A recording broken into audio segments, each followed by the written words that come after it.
Podcast Network. One of the many Waiting for Next Year podcasts now are me, Josh Poloha, and Joe Gilbert alongside me. We have the WFNY BrownsCast, and usually we like talking Browns games and just talking anything related to Browns or practice. And now, once again, for I think the third time since he's been traded to the Browns, this is a Deshaun Watson exclusive podcast, unfortunately. Today, Thursday, it broke that Deshaun Watson, or the NFLPA and the NFL agreed to a settlement. Deshaun Watson is suspended first 11 games of the season and fined $5 million. So, it's over. The Deshaun Watson stuff can finally, I guess, be less talked about. I know it'll always be talked about, but it can be talked about less, I guess, and just focus on Browns in the regular season and who is actually going to be on the field and not on the sidelines or at home watching the games. So I know I wasn't on Twitter or Discord or anything much today. Joe was. So Joe, first of all, how are you doing? How's your Thursday? And second of all, what was your first reaction to the Deshaun Watson news again? I'm doing well, thank you. Overall, it wasn't surprising after all the kind of rumors that the settlement it was leaning towards a settlement the last couple of days. The number of games was obviously the sticking point, but if you kind of look at how it all went, it's not super surprising that a settlement was finally reached. I guess it's finally we can put it behind us. The suspension process that lasted about 7 months. I don't know. you can 5 months for the Browns, but I think it was like 19 months overall or whatever. Yeah. I don't know, whatever it was. Yeah, it's got to be the longest suspension process ever. But yeah, I'm just glad it's over. Only in Cleveland, by the way, but continue. Right. Yes, only in Cleveland. I'm just glad we have an answer and we can figure out who's going to start at quarterback and kind of move on from this kind of long drawn out process. So, to answer that first question, Jacoby Brissett, as of right now, it's going to be Jacoby's team for the first 11 games of the season, first 12 weeks, because the Browns have a bye in that first 11 games. But let's go over the statements first. I know for the first time since the Browns traded for Deshaun Watson 5 months ago, Jimmy Haslam and D. Haslam got in front of the media, which is very surprising to me. I was calling for that months ago, and now here we are.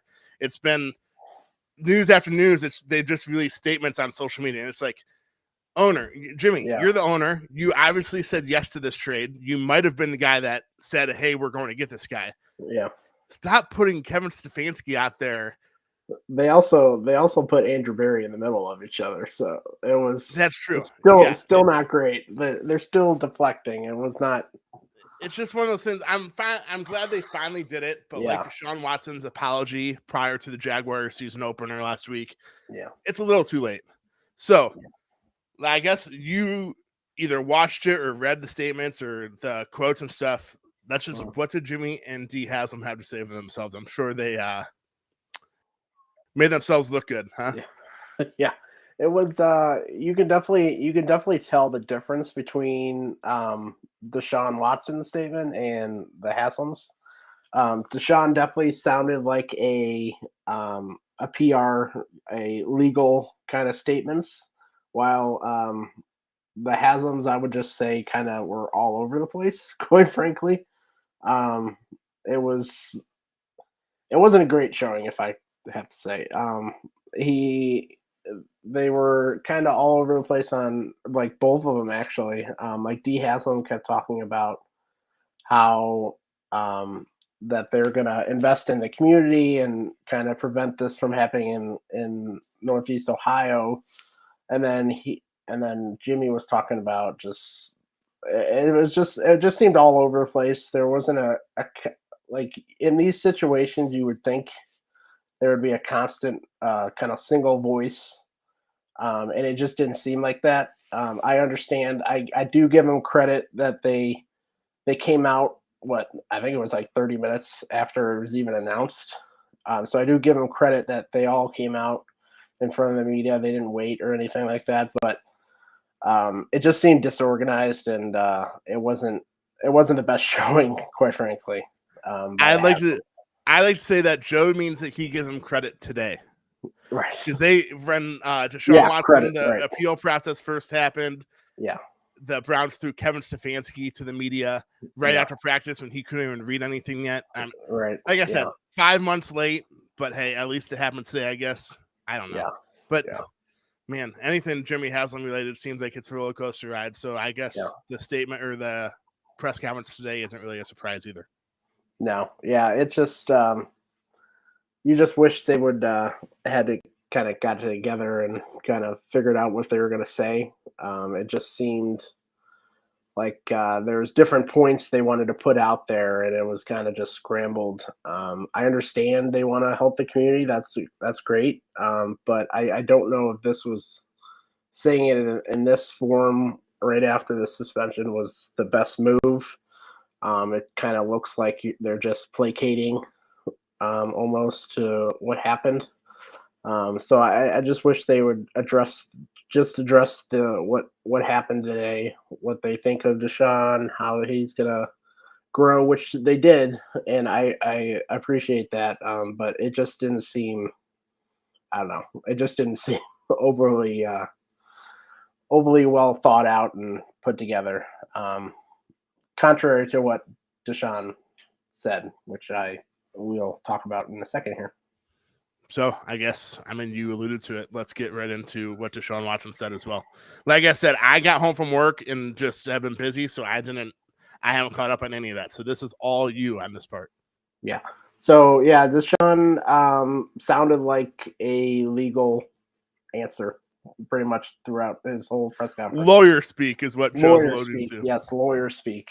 And I understand people are upset that he's not kind of taking responsibility. I understand it, but I also understand there's a settlement still, or a lawsuit still open. So there's only so much he can say that he can put out there without hurting his case. So I understand it sucks that he put himself into this position, but I understand why people think, oh, he's apologizing to everybody's affected, but he's still saying he's innocent. I think basically that's all. A lot of it is based on just he still has a legal case open, and his lawyers probably told him to do that. Yeah, and it's just it didn't, like, I didn't expect him to say anything, quite frankly. I appreciate him getting counseling. And he wasn't the person that I was kind of looking to see what he would say, because he's still in a lawsuit, and anything he could say can be taken against him in the lawsuit. So it's not surprising that he would say something. And I didn't say, and people saying that he apologized last weekend. It really was the same kind of thing he said today.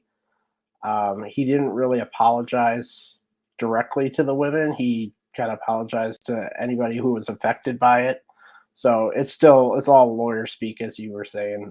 So it wasn't surprising. That one looked like they were ready for that press conference. He was ready, and his legal team prepped him for it.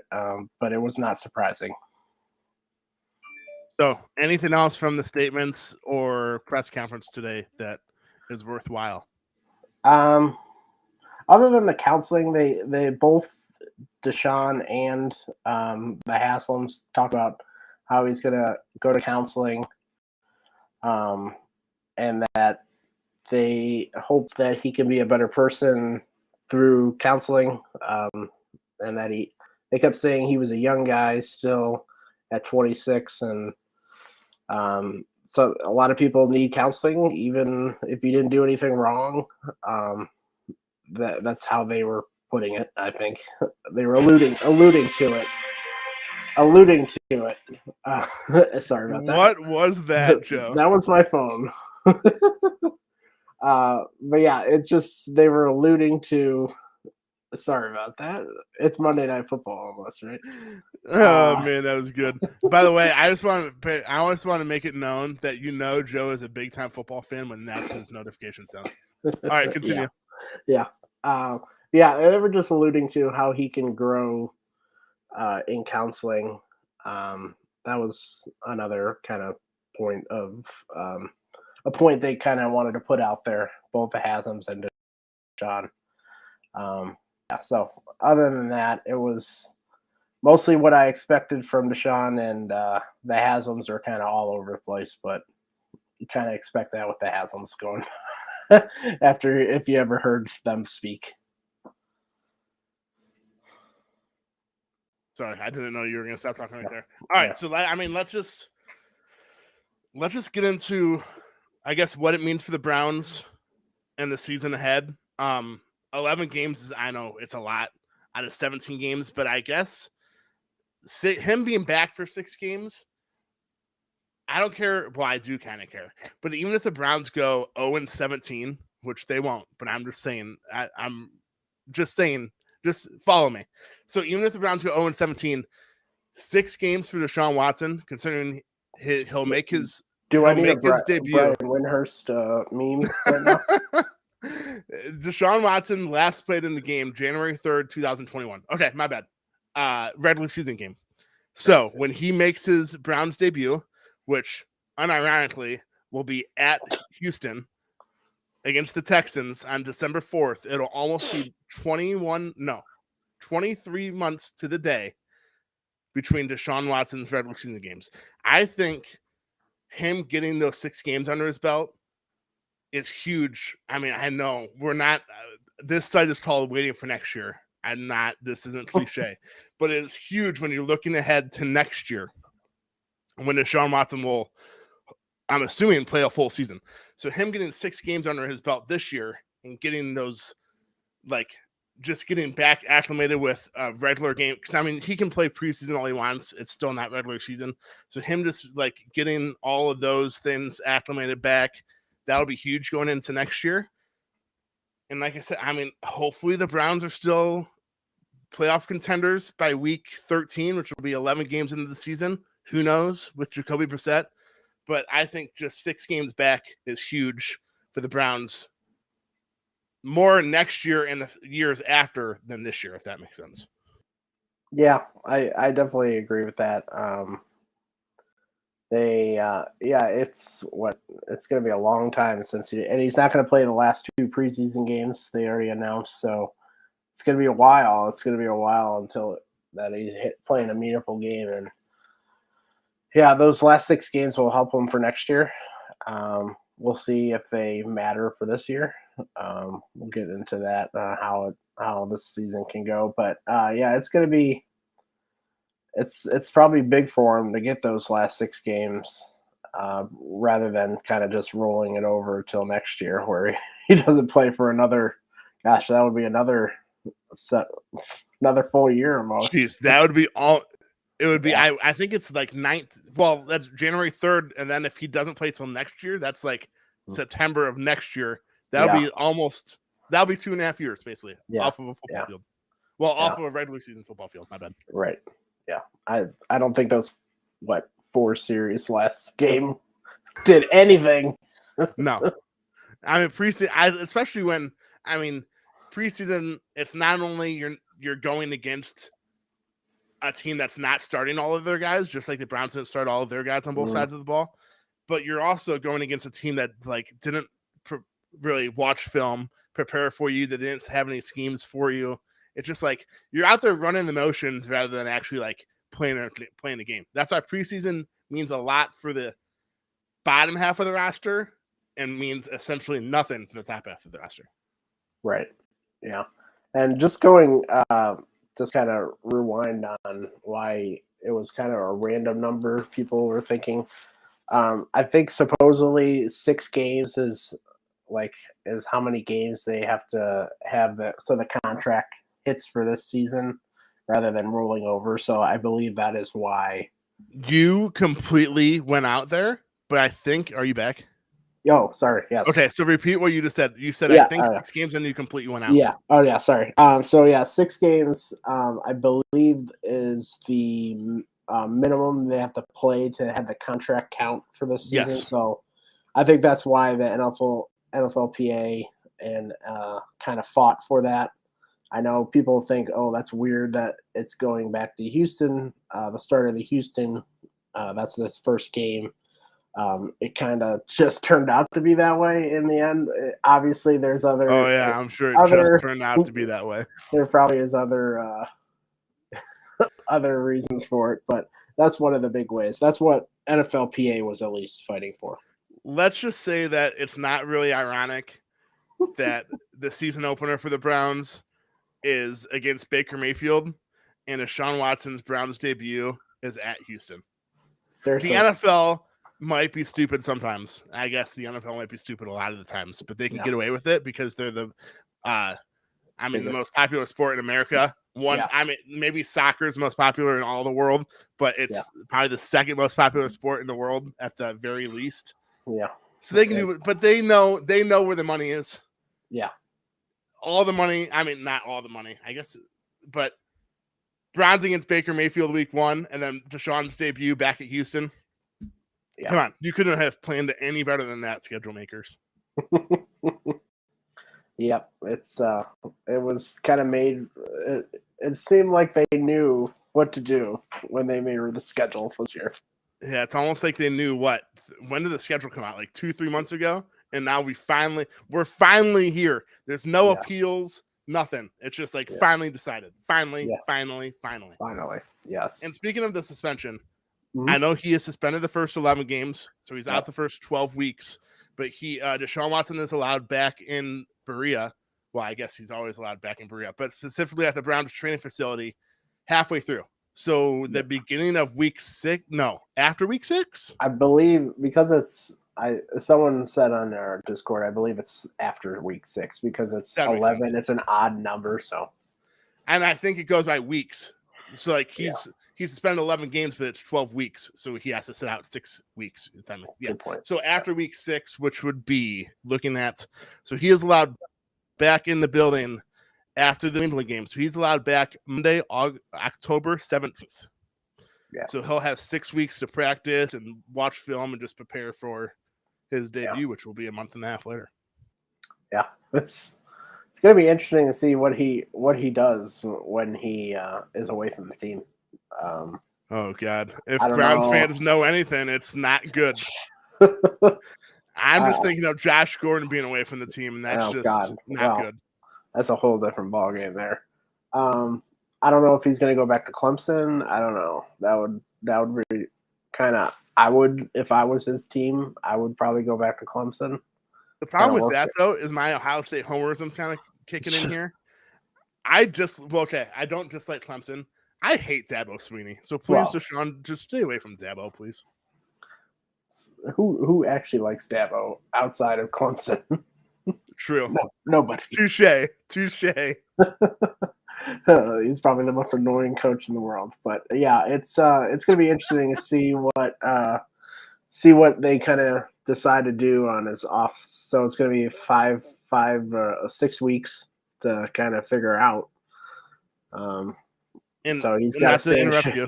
Yeah. Well, one, he has to stay in shape, and two, yeah. You said it earlier. Deshaun Watson will not. Well, with their the Browns have joint practices with the Eagles today, Thursday, and tomorrow. Yep. Where a lot of joint practices are made for starters versus starters, first teamers versus first teamers, which means essentially no starters will play on Sunday in the Browns' second preseason game. And then, as you said earlier, the Browns already said that Deshaun Watson will not play in the third and final preseason game.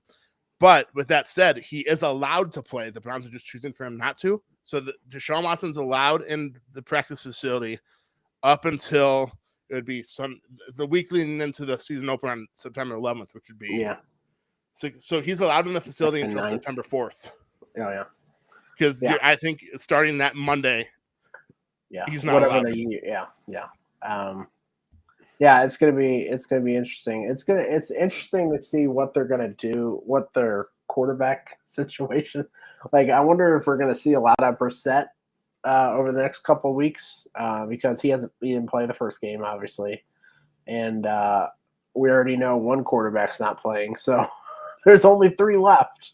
There's 3 right now, but oh gosh, but jeez. All right, so I mean, it's already out there. There's been rumors about it. Jimmy Garoppolo, he's obviously not the starting quarterback in San Fran anymore.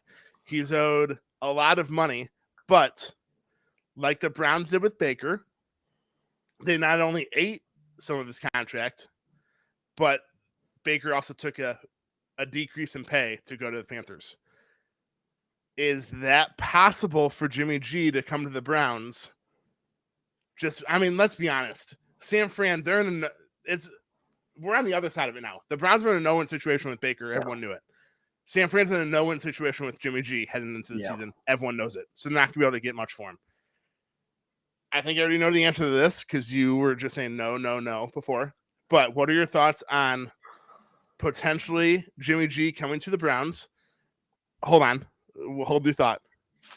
1, if it's no, because I have a feeling it's going to be no, is it because of his status as a player or his contract? Okay, so it's no, I don't think so.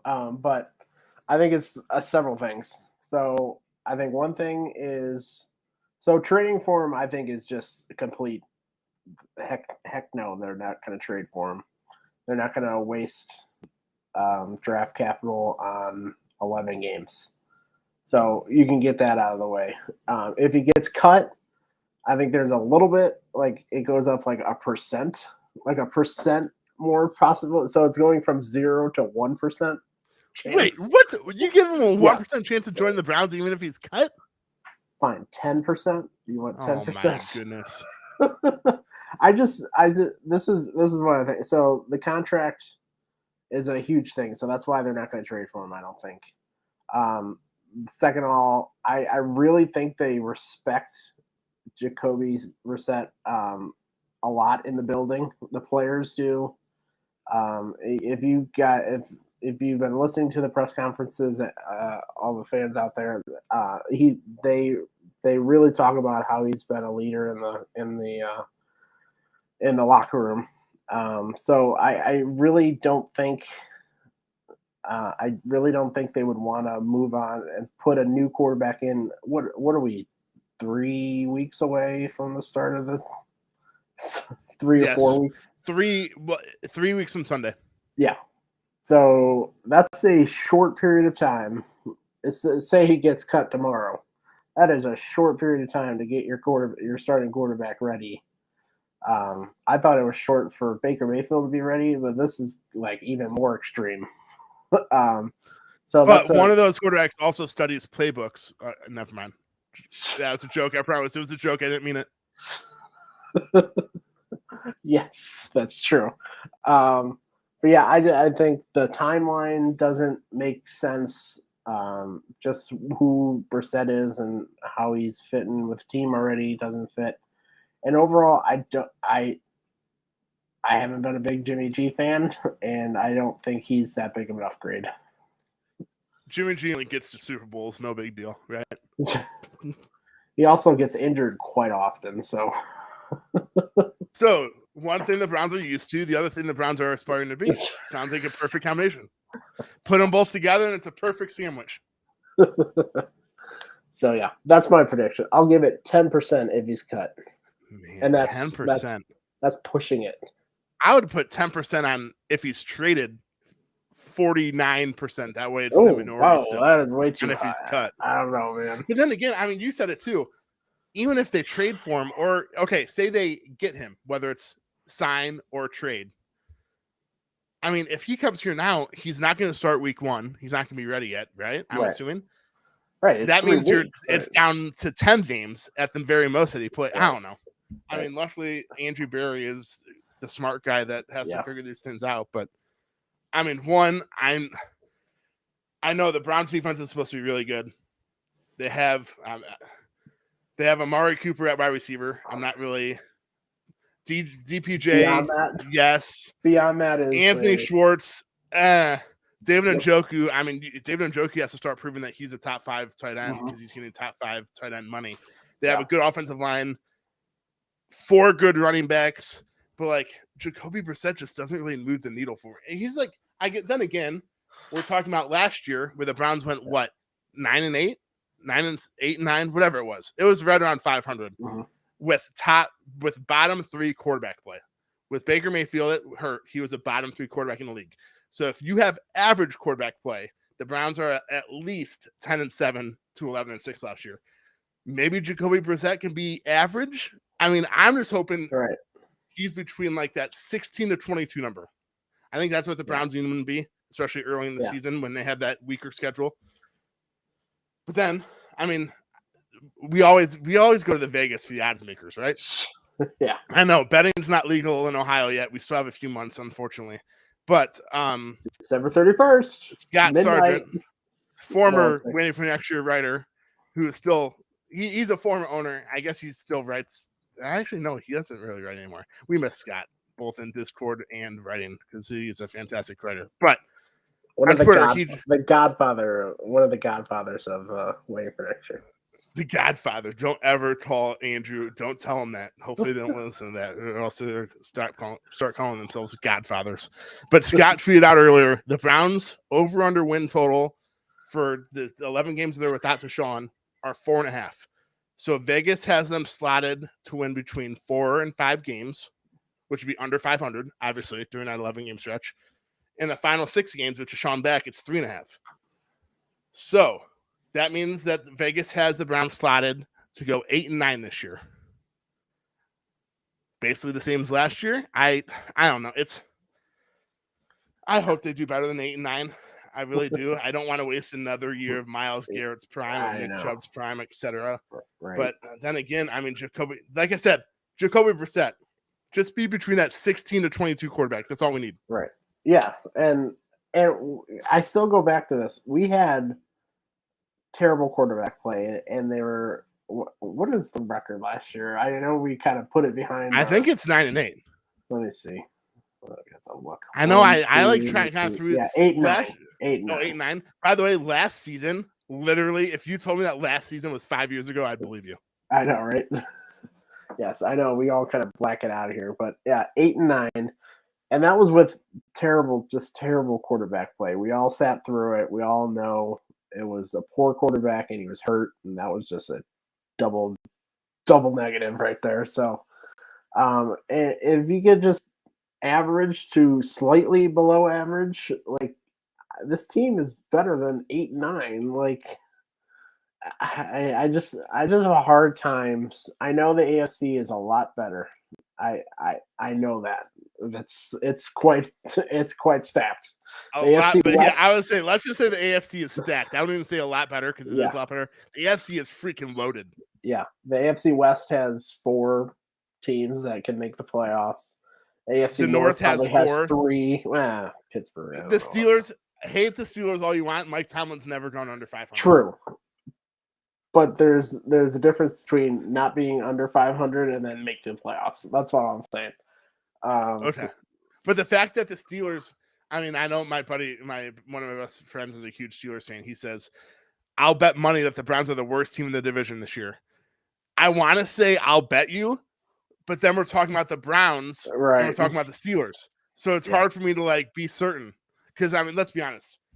I call their quarterback rotation Mitch Trubisky, who's best known for wanting to change his name to Mitchell, Kenny Pickett, who's known for small hands, and Mason Rudolph, whose best highlight in the NFL is being smashed in the head with his own helmet. That's their 3-man quarterback room. So, but then again, like I said, it's the freaking Steelers.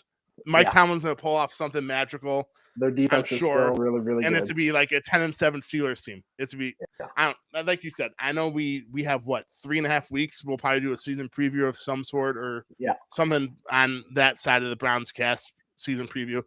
Mm-hmm. And I don't know. The AFC is stacked. The Cavs finally are good, and the Eastern Conference gets stacked. The Browns are finally good, and the AFC gets stacked. It's just like, give me a break sometimes. And then here we are. True. I mean, with Deshaun Watson, I could probably guarantee a playoff spot if Deshaun Watson was playing all year. Deshaun Watson, 6 out of the 17 games, and Jacoby Brissett. I mean, the Browns better hope Jacoby Brissett doesn't get hurt. Yes, Josh Dobbs looked fabulous in preseason.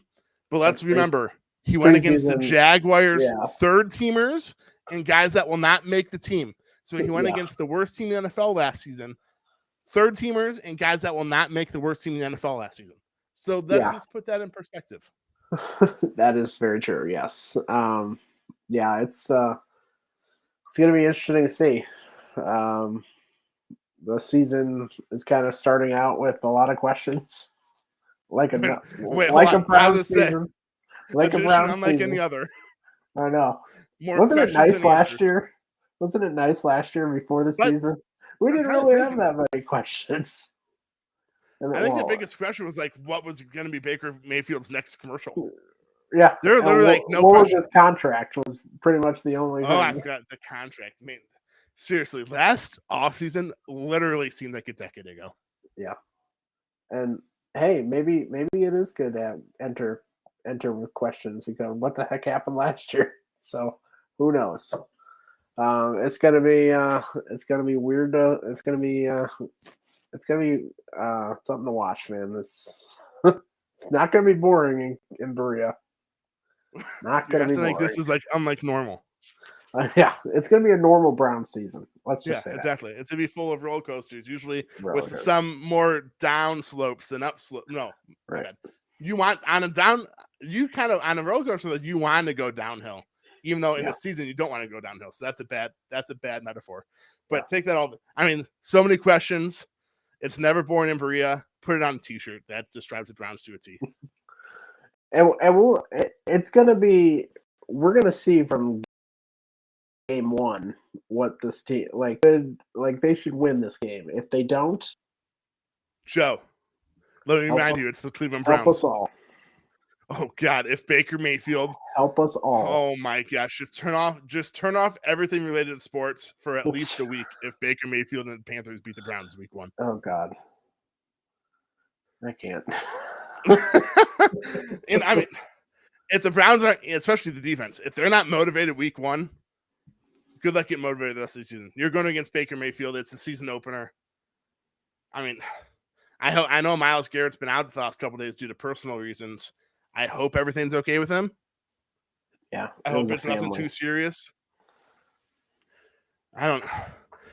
Then here we are. We both agreed that we wouldn't talk for more than 30 minutes about Deshaun Watson. I guess this podcast hasn't really been much. It's been like half about only Deshaun Watson, but here we are 33 minutes in. So, I mean, I guess we'll do a season. Like I said, we'll do a season preview prior to 3.5 weeks from now. Yeah. Any final thoughts regarding today's news where Deshaun Watson or the NFLPA and the NFL agreed to an 11-game suspension, $5 million fine for Deshaun Watson, and all that I'm hoping is over, even though there's still one case that has to go to court. Yeah, I'm just glad it's kind of the suspension process is done. We can put it behind us. Obviously, there's one lawsuit left, so we'll see about that. I understand why people are mad still. You can definitely be mad at what if that was too light for you for some people. The comments I can see people are can be upset by it. It's we said it on the last podcast. You can feel any way you want with this situation. It sucks. This whole situation has sucked. Browns fans did not sign up for this. I was almost going to swear there. The real question is, what we signed up for this knowing that this is the Browns. I think that's the biggest problem here. I remind myself of this multiple times a year. Yeah. Why did I ever become a Browns fan? I literally had 31 other options. Yes, I'm Cleveland. This is like, I know MGK just Cleveland till I die. Is that like an MGK lyric? Yeah, it's a song. Yeah, it's a lyric. Okay. Yeah, that shows you how much I like MGK. But I'm literally Cleveland till I die. Guardians, Browns, Cavs, Ohio State. Sometimes I just question why I'm Cleveland till I die. Hey. And this year is one of those many times. But hey, at least we're not Detroit. That's all. Man, I guess that's a compliment. It's true. That's like Ohio State fans saying, "At least we're not Michigan." That Like, is I guess that's a compliment. But yeah, getting that, it's just, it's, you can feel however you want to feel. I'm just glad it's over. At least the suspension process is But over. is it? We have an answer. How about Is it over though? Yeah, we have the answer process is over. So Is it obviously, well, God help us. Just remember, this is Cleveland. This is the Browns. Just always, no matter what positive thoughts you're thinking, always have that in the back of your head. That is please. very true. It's we can finally talk about football. Hopefully, maybe. I don't know. That's the title of our every podcast going forward. We can finally talk about football. Maybe, probably, maybe. Right? Who knows? But it's it's just kind of it over the last several weeks. It was just like continue.